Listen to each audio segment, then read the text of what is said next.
After the last couple losses, you've been extremely positive post-game, at least with us. Why is that your approach? Even when things aren't going good, you're going to, be as positive as you can. Well, when your guys give you an effort that gives you a chance to win the game, then it's going to be some little thing that can be adjusted. It's not like you got to throw the baby out with the bathwater. And so our goal as a staff is to figure out how to keep us moving forward. And we talk about getting 1% better every day, putting games in a box and moving forward. And there's just little tweaks. And if you're negative, right, you're just bringing, it's like the energy vampire, sucking all the energy out the room. I don't want to be that guy. And I don't want my team to be that kind of a team. And I do believe that we're like 1 or 2 plays away from being able to win. It was 6 games now that are basically 1 possession games, and you can look back and you got to figure out what is it the one thing that we can adjust or change that could result in maybe a different outcome in 2 or 3 of them. And that's our approach as a staff. I said this. I'm reading this book called "Do the New You" by Stephen Furtick, and he says that you're not stuck unless you stop. And so we're not gonna stop. We're gonna keep trying to figure this thing out because we're real close. And I know when you stack losses together, it doesn't seem like you're close, but that's why we don't look at it like 6 games. Look at it like 1 game. What can we improve? How are we getting better and moving forward? So we're close. When you look at BYU, at least from what I've noticed, they seem to generate a lot of offense through their big man. If he's not shooting, he's screening, he's passing. Just how difficult of a defensive assignment is that for you guys? Yeah, no, their style of play is so different, right? And I heard somebody compare it to, like in football, going into playing someone who now runs the triple option, right? You got to teach your scout team how to run that triple option. Now you got to defend a lot of rules that normally apply. Or back in the day when no one ran the spread, and then all of a sudden you had to play a team that ran the spread, it's just so different, right? And so their style of play is different than everybody else's in the league. So some of your defensive rules have to change. Some of your help side coverages have to change. And then you have to get your scout team to try and run that and make that adjustment pretty quick. So it is difficult. Khalifa, and both Khalifa and how you say his name? Traore? Yeah, Traore. They're different, right? And so they run like 2 different styles of offense when each guy is in the game. One guy is a dribble handoff guy who can pick and pop. The other guy is more of a ball screen roll, post up, playing out of 4-around-1 spacing. And so you have to, it's difficult to adjust and to play. And you just try to like be the team with the most energy and take away what they do best, which is the 30-plus threes a game that they shoot, and try to make them score 2s. You mentioned needing to do the simple things better. What are a few of those that you're speaking about? Catching the ball without bobbling it, dribbling it without it going out of bounds.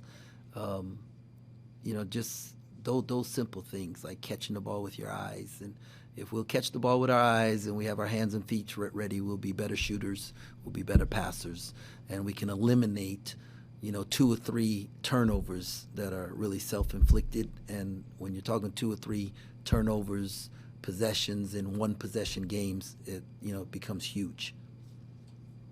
Having been in Austin, kind of saw David Gafford, struggle to even get up and down from the podium after the game. What can you say about just what he's playing through pain-wise and what he's been able to do because of that? Yeah, no, so proud of David, man, and his toughness, his leadership. We're having to monitor him at practice and things like that, but he's playing through a tremendous amount of pain, but he really cares about his teammates and the team and about winning, and so real proud of him. You talked about when you're 1 or 2 plays away maybe, but is it difficult to correct that when you're playing such different styles of opponents game to game, when you also have to worry about getting the scouting report in? Yeah, and what we're trying to do is figure out what's a common denominator in each that we can then work on, because you can't work on everything, and figure out what are the common denominators, and then really focus in on that. And we got to shoot more catch and shoot shots and less off the dribble shots, and figure out ways to get to the free throw line. Everybody talks about the quick turnaround Saturday to Monday, but on the other side of that, does that give you a chance maybe to do a little more work when you've got Tuesday through Friday, the longer stretch on the other end there? Yeah, well, you're trying to do two things: prepare for the next game and maybe even look ahead a little bit, because you got a quick turnaround. You're trying to get your guys rest, right, recovery, because we're in, they call the dog days of February, and it's the healthy teams that can win games. So there's a lot that goes into it, and so. And also, you talk about putting games in a box, 1-0. But do you have discussions with the team at all about the bigger picture and what you need to do at this time of year, or is it all just the one? No. We show big picture, and then we break it down into details on how because you eat a steak one bite at a time, but you got to see the steak. So we show them the steak, and then we try to figure out how we can do it one bite at a time. Kind of going off of that, you guys started off 4-1 in Big 12 play in the first 5, and now you have 5 left. Is that maybe something you can tell your team that we are capable of going on a hot run? Hey, well, somebody's going to do it, right? Somebody in the country is not on the bubble right now, or not in the field, or is in a struggle, and they're going to get hot. A few years ago, one of our guys, David, right, was at Virginia Tech, and they won 7 of their last 8 games or something like that, ended up winning the ACC tournament with the hottest team going into the NCAA tournament. Somebody's going to do it. At Baylor, one year we won like 7 in a row, then lost 5 of our last 6. And then it was another year we were 2-8 and then won 7 of our last 8. There's somebody in the country is going to do it. Why not be the Cats? And then going back to that stretch, what are some of the things that you can remember your team did well that needs to start happening again through these last 5 games?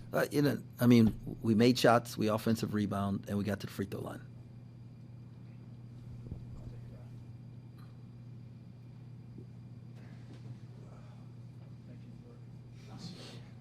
Coach, does your team have an opportunity to play with some freedom here, of kind of a sense of nothing to lose down the stretch?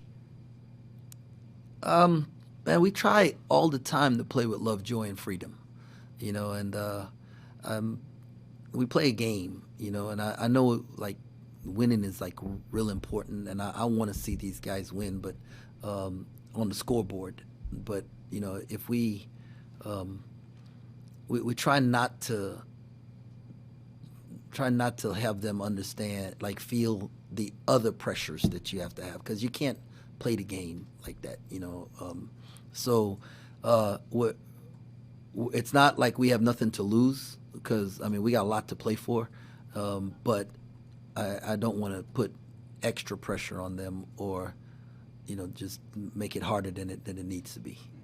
For Tyler, he's been best in that second half when he can't think and he just has to go out and play. Can that translate to these final 5 games? If it's too late in the season, he just has to go out and get it done? Yeah, well, not just him, but the whole team. I just like we play with a different sense of urgency in the last 5 minutes of the game, and we have to bring that approach to the first 5 minutes of the game and every media. That's where we're at, and so hopefully we all have a sense of urgency. The last one for me: what's been the biggest thing that you feel like you've learned this season? Man, that's a really good question. I'm learning patience, and not to overreact, and so that's things there. I'm learning, just how important it is to have heart connections with these guys, because the line between what's on the scoreboard, the one possession game. Just think about this, right? Like, I know we've lost 5, 6 one possession games, is it something like that, in the last 6, something like that, right? Just imagine what we'd be feeling like if we didn't win those 6 overtime games. Yeah, right? So, that's trying to have perspective on this thing, but also knowing that like there's enough basketball left in the season. I've seen it done over and over by multiple teams. I've been a part of it multiple times. Yurk's been a part of it. Will's been a part of it. McNair, David Gafford's been a part. I mean, we got other guys on staff. We're built for these type of moments, and so I'm excited. I'm like more excited today than I was 2 days ago. And 2 days ago, I really thought like we was gonna win that game. You know, what I mean, that's what was gonna happen. We were in there to win that game, and our guys, you know, we were in a good position to do it. We just didn't get it done, and so I'm fired up about moving forward.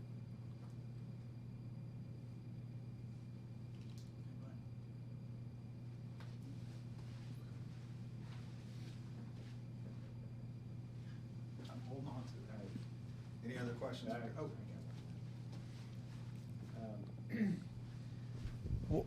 What are a few things that Will can do to help you out just a little bit more than he has been in the last couple games? Be consistent. That's it. Like, he can't be like elite one moment and non-existent the next. We need a consistent Will through the game. Will is he is physically capable of being a double-double guy, and he just has to mentally have that approach and play with force. When he plays with force, he can impact the game, and he's really good around the rim. Like to see him like find home there, and so we've talked about. We showed film. You know, it's you know that's the big thing with this team is just everybody consistently being the best version of themselves. Not just Will, but you asked about Will. So.